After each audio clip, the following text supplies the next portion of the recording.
Okay, so we're gonna make a stir fry. I have half of an onion here. And if you feed them to your children first, if you put them on the table on their plates and you say to them, the other stuff is coming really soon, but this is all that's ready right now, if they're hungry, they will fight over the last piece of broccoli. I think maybe one of the mistakes that people make with vegetables is they think that they're not allowed to add any sauces or anything, so they just end up making them plain steamed vegetables. And I think the key with children is that firstly you have to get them great vegetables. You have to get the ones that are fresh, that are locally grown or seasonal, and then you have to dress them up a bit. You can put a bit of melted butter on your steamed vegetables or some sauces on your stir fry, because then they have kind of a positive experience with their vegetables. And now I'm switching boards. Apparently, it's hard to get the smell of onion and garlic out of a wooden board, so you don't want to chop your onion and garlic on a wooden board.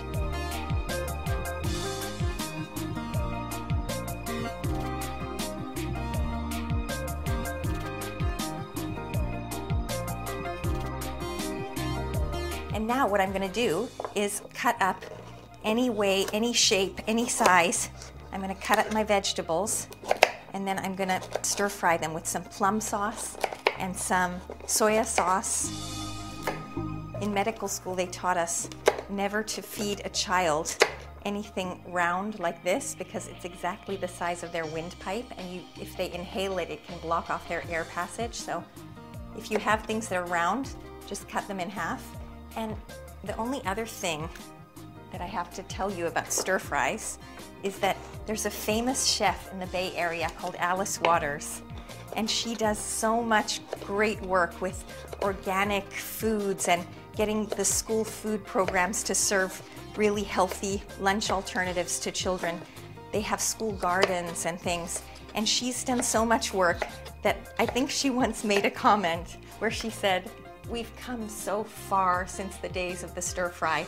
So this is obviously I haven't come as far as Alice Waters, but my children still like the stir fry. So I figure while I move forward, I might as well keep the stir fry in my repertoire until they say to me, "Mom, we've come so far since the stir fry."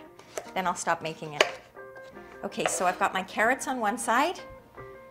I'm going to cut up some cauliflower. You're just trying to separate the little florets in ways that will be attractive and yet bite-sized. Here I've got my broccoli now, and I'm going to cut this up. You can basically just use as many colors as you can find at a local market and stir fry them all together. Mushrooms go nicely in a stir fry. I'm going to put some of this in. And I'm just going to pull the inside part with the seeds out. This is going to add my red. You can use orange ones and yellow ones as well. And the final thing is a little baby zucchini, which cooks quite quickly and adds a nice different kind of crunch to the stir fry. Okay, so that was it. That's all you need to make a stir fry. And look how many vitamins your children are going to get from this as their first course, as their appetizer. Sorry, Alice Waters, you're my hero, but I'm not ready to give up on my stir fry yet, and neither are the kids. It's going to be quite a high heat, like medium high for a stir fry. And again, I'm just going to start with a little bit of olive oil.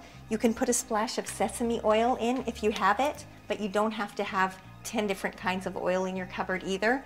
It'll taste just as good with olive oil. And there's something else I didn't mention.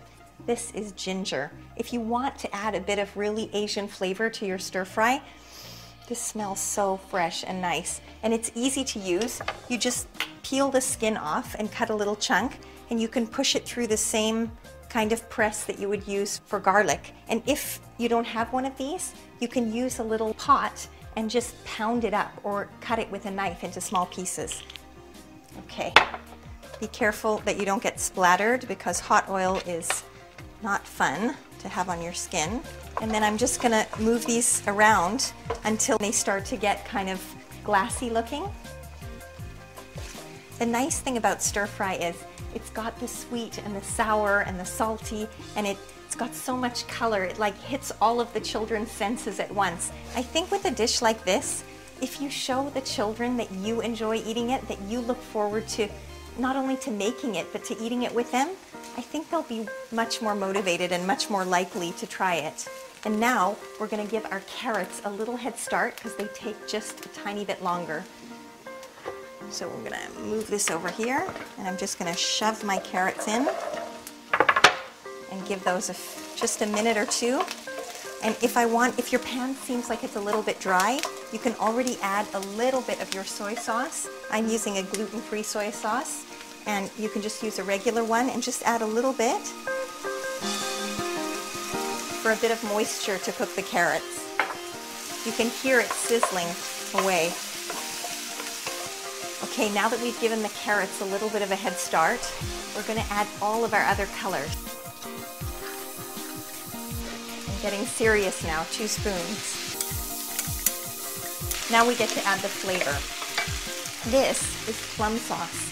It's a little bit sweet and a little bit sour, and it's just delicious. What a good smell. And a little bit more soy sauce. So the one last thing I have to say about stir fries, you don't want to overcook them. You want the vegetables to be a little bit crunchy. The kids prefer it that way, and with a smell like this, they'll taste this at least, especially if you give it to them before you put the pasta and the chicken and the other parts of the meal out.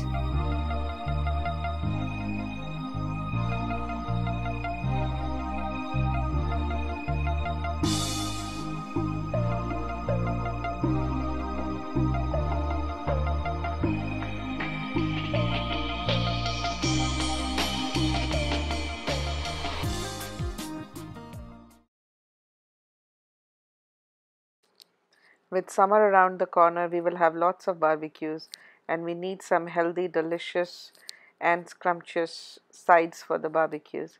Here is a quick recipe which takes about 4 to 6 minutes to make. It's healthy, it's delicious, and it goes with any vegetarian or non-vegetarian barbecue preparations. This is baby spinach with mushrooms, ginger, green chilies, walnuts and craisins. Basically all the ingredients just need to be put together in a bit of heated oil.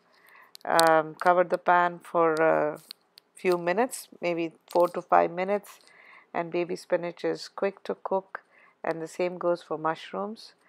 Add a pinch of salt and a bit of green chilies just to give it that spicy hot flavor, and it's ready. You cover the pan for 4 to 5 minutes, and once you remove the lid, it's ready.